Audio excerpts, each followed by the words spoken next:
we playing our way? Yeah. Welcome in, guys. Welcome in. Okay. Oh, that's perfect.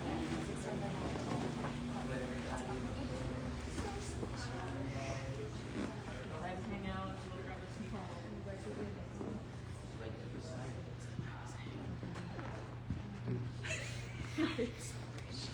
Oh my gosh, all the little details. Like,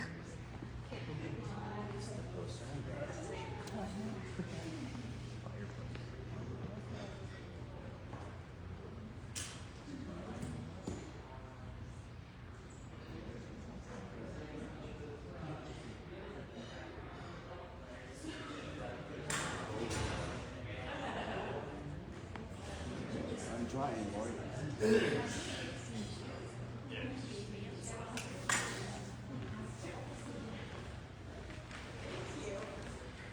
All right, so I did mention we have to go over some kind of basic history and some other little things before we get started. I do bring us again into this space because it's fairly pretty.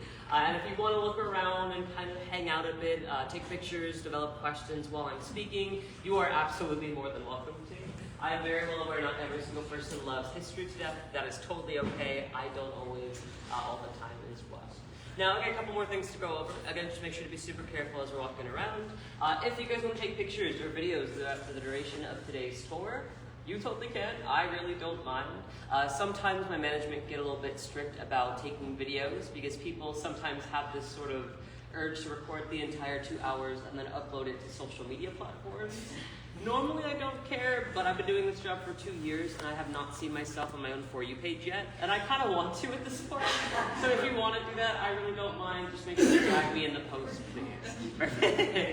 And then if you have any sort of ghost tools with you today, please go ahead and use them. I'm really nosy, so if you get anything cool, let me know. And then I will also share with the entirety of the class. And there's one last thing. When it comes down to it, people tend to like using apps on their phones, like little ghost apps. This is not a sponsorship or partnership by any means whatsoever, but there's one app people use the most. It is called Spirit Talker. I'm a big skeptic, so things like that I'm kind of really 50-50 on. It's like $5 on, I think, for Android and iOS.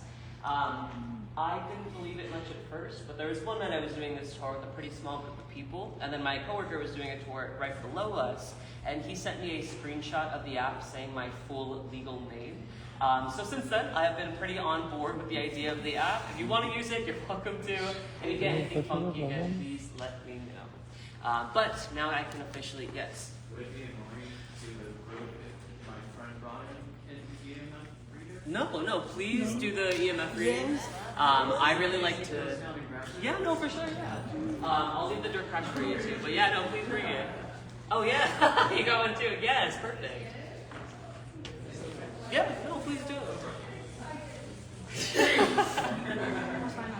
Okay. If it helps, I really love using those things, especially when people bring them because I don't want to get them myself. There are some areas where I quite literally know exactly where to set them up so they are reactive.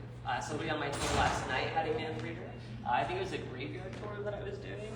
I was going off like the entire time we were in a separate room. So I'm very excited to utilize those things. But again, we can go over the history now. If you want to wander around a little bit, please go ahead and do so. So the Queen Mary itself was originally going to be owned and operated by a company called the Cunard Line. Does anybody on this tour know about something called the Queen Mary II or the Queen Elizabeth II by chance? A couple people? Perfect. So those are both modern day ships and they're created by the Cunard Line. They are still fully functioning today. They are carrying out, again, that company name. From 1840 all the way to the late 20th century, that Cunard company had an agreement with the British government where they were actually held responsible for transporting mail back and forth between Europe and North America. To make that a little bit easier to understand, I just like to say the Queen Mary was kind of like an olden time Amazon truck during the transportation period. So kind of take that with you, I suppose. And then kind of fast forwarding a little bit, 1926, plans are made to build this ship. 1930, construction starts in Scotland. 1931, construction ends in Scotland due to the effects of the Great Depression on funding. And after a good month or so of begging the British government to give us money to finish the ship, they decide to cave and give us a loan large enough to finish everything involving the Queen Mary itself under one really unfortunate condition. we'd actually be forced to merge with our rival shipping company at the time, and for the 1930s, that happened to be this little underground company called the White Star Line. Does anybody know what they built by chance? Absolutely correct. Have we all seen the Titanic movie? Yes. Did somebody say no? This is gonna be really awkward. Do we know what happened to the ship? Okay. Listen, sometimes people have no idea, and I'm like, oh, I don't know how to talk about this. But thank goodness, awesome. So with that sort of context in mind, obviously on a business level, not really a great idea, but nobody had enough money to do anything else. So eventually, after kind of having to settle, the Queen Mary is built under the name of the Cunard White Star Line. And then the ship itself is going to set sail officially in 1936 and serve only for 3 years after that. In 1939, World War II starts, and she's actually going to be one of the largest and fastest ships ever created for the 1930 time period. So she's brought in by the British government, and for the next 7.5 years, she becomes a troop transport ship, a hospital ship, and a bride and baby shuttle. And then in 1947, she goes right back to being this amazing, very bougie floating hotel, where she serves for 20 more years on the dot. And then officially in 1967, she is forced to retire. The main reason for that is because airplanes become popular, and airplanes are much faster, much more convenient, and believe it or not, much cheaper. When in regards to this ship, let's say, we'll take first class tickets for a good example. A first class ticket, with inflation accounted for modern day pricing, is about $24,000. So again, it was much cheaper just to get a plane ticket instead, and you'd be there in a couple of hours instead of about 5 to 6 days. So when all of that is kind of taken into account, we have to find some way to squeeze any last sort of bit of money out of the ship itself. We put the Queen Mary up for auction. A couple of places bid on her. Obviously, Long Beach places a bid. Chicago also placed a bid on the ship, but they wanted to take her to make her a floating high school instead. I'm really happy that was not the case. I don't know about you guys, but when I was in high school, children were setting trash cans on fire. So I'm very happy things ended up a museum here in Long Beach. We pretty much won with the bid of $3.4 million. And then, once we officially sold, we just had to find some way to get the Queen Mary from England to Long Beach. Now, normally what you would do, something called the Panama Canal, bridges between the Atlantic and Pacific Ocean. It's an easy shortcut. The only problem is the entire time this ship was sailing, the Panama was actually 8 feet too small to fit the entirety of the Queen Mary. So instead, she was quite literally forced to start in England, go all the way down and around South America, crossing the equator 2 times, and then all the way back up, reaching Long Beach after a full 39-day voyage. And the worst part about the entire thing is that air conditioning had not been invented yet. So most people decided it was much smarter to buy a ticket for our last great voyage, sail only halfway through, take an airplane from South America here to Long Beach to wait in our port, to quite literally watch the Queen Mary come all the way around, dock itself, and pretend they were on the ship the entire 39 days, to hopefully avoid getting a heat stroke the entire time. Some of the lower steel areas can reach around 120 degrees Fahrenheit. With all that in mind, she officially docked here December 9th of 67, and she has in fact been here for the last 58 years. She's also turning 92 years old this year in September. Right, exactly. I know there's a lot of random information off the bat. I totally get it. Do we have any questions so far? Yeah? Who gets to the engine? Not necessarily. It really depends on timing, but it's a space that is opened up to the public normally, so it's kind of a gamble on whether I take people there. Do you guys happen to be staying on board by chance? Got you.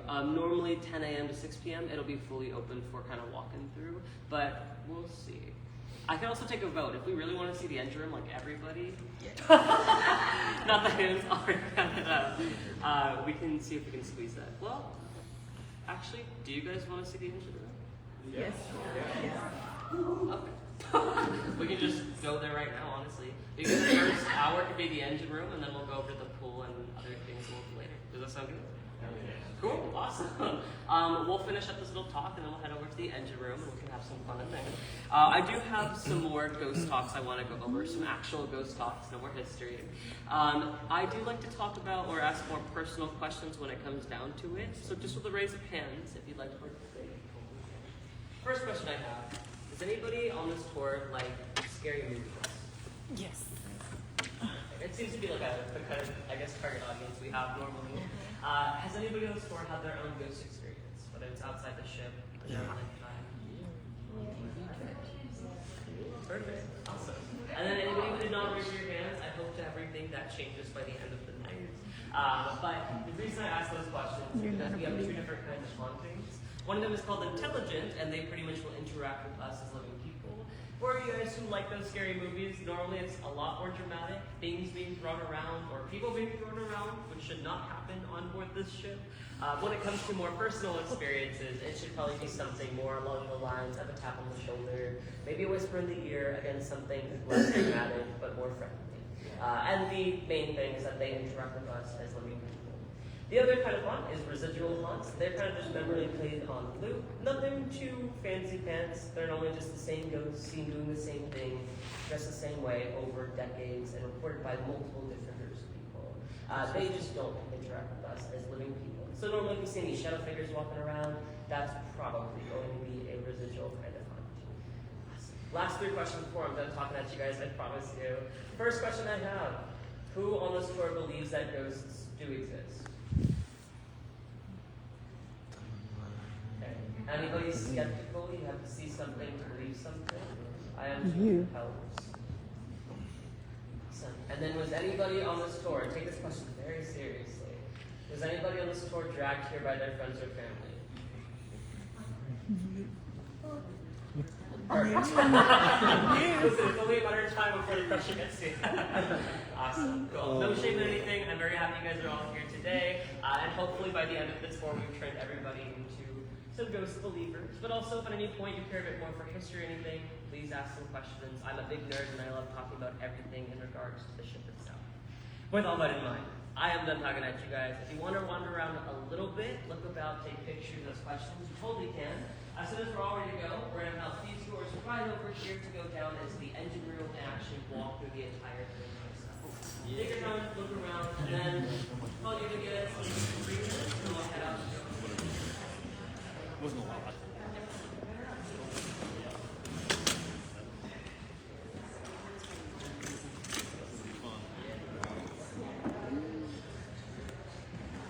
I want to see something else. Experience something. Si something te voy a llevar al Russell y te voy a llevar a la media huerta de ahí a ver si miras hasta lo que no quieres.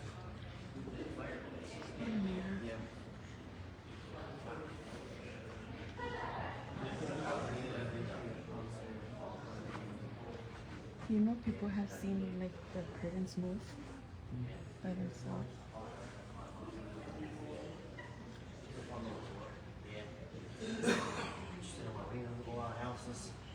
Almost got taken out by sailboat keys. Yeah, in the middle of the race. What did you win?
I was gonna say.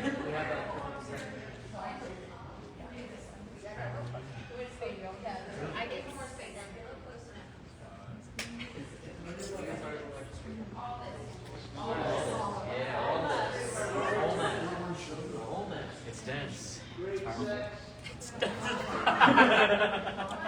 Amen. Yes, it is. Can't be rivaled. It's called Spirit. That's why I'm not sponsored. I know, they need to sponsor me. I need to get a code or something. Everybody gets it. Going on the lanyard. I'm like, hey, please use my thing for 50% off this video. Alright, as soon as we're all ready to go, we're gonna head out this door right over here. I'm scared myself. And then hang out on this little wooden deck outside. We'll get started again.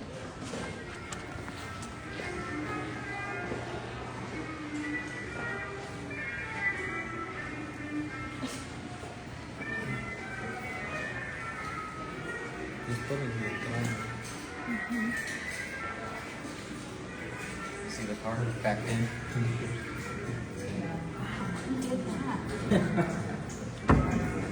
They heat this thing or fireplace?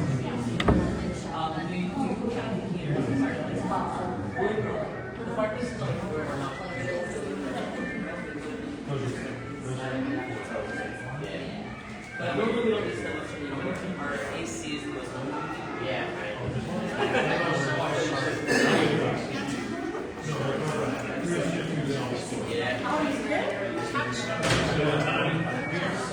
All right.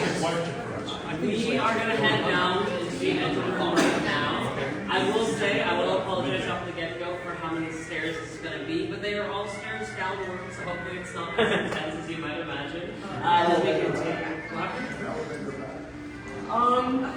Yes, kind of. There's less stairs on the way back, but if you want to take the elevator, it will be there. We're going to head down this way over here. It's always harder to go back up the stairs than to go down the stairs. Now we're walking over to our stair tower. I'm going to go over a couple little things to make sure we're not having any sort of awkward silence along the way through. From one of your guys' feet right now is going to be the original decking of the ship. It is a little bit over 90 years old, and it's something called a Burmese teakwood. It is pretty much going to be a water-safe and a watertight material. And the reason we needed that is because water can sometimes break into these windows right here and splash onto the wooden below your feet.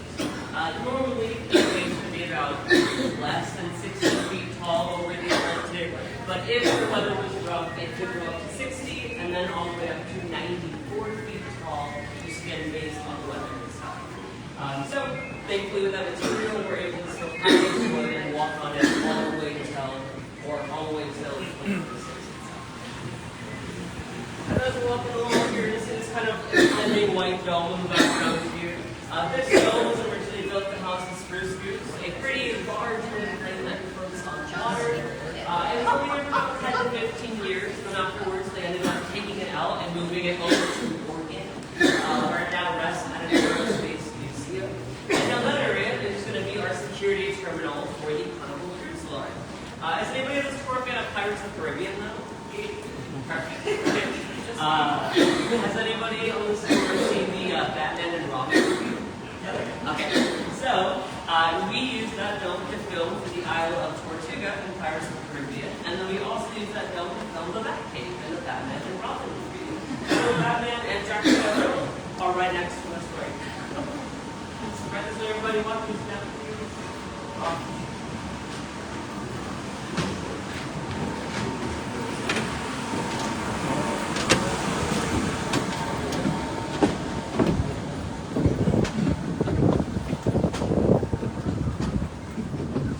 In that dome now?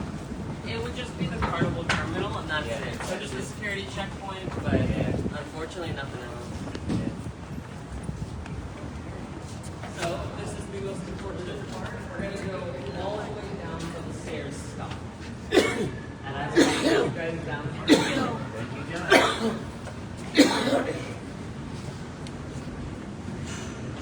be cautious, watch your stairs. Stop, and I will reach you right down there. Outside of the ship.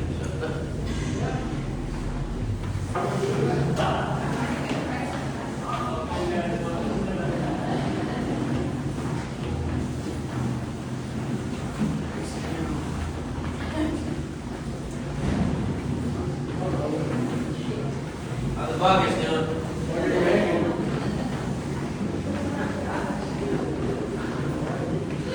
What are you talking about?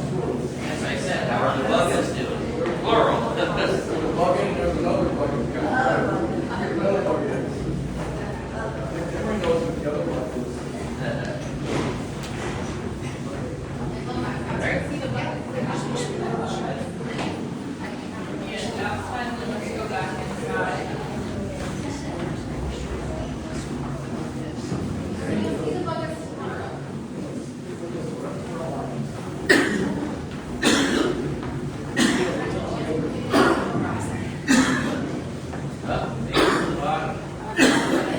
What goes down must go up. Yeah, carpeting there. You name it, yeah.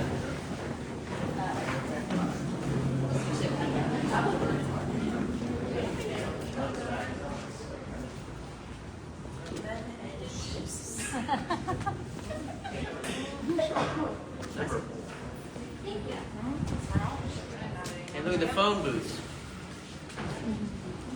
Yeah, true.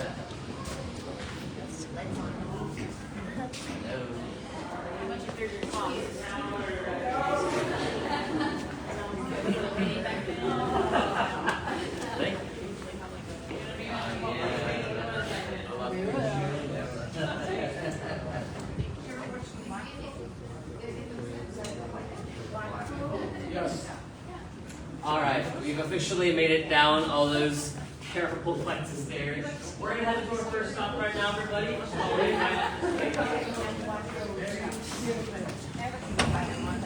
have to watch the dog on, he's scary. He did not want to be on this no matter what. Oh, no. Oh, really? Even if he did have time, he was not going to be here. He was not coming, no. When last fall, when we went to the Jim Thorpe Inn, which is like one of the most haunted hotels in Pennsylvania. And we stayed there. Yeah. And, no, it didn't. But it turned on our TV. I wonder if it's nice.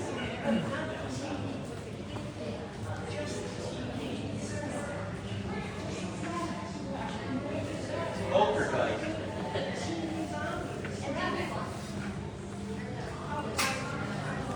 Don't mind that creepy little corner too much. We have an escape room that happens on boards. They're kind of in the progress. I believe we're shutting down for the night. We're gonna head down the stairs right over here. Just watch your step. We're gonna stop on this top level.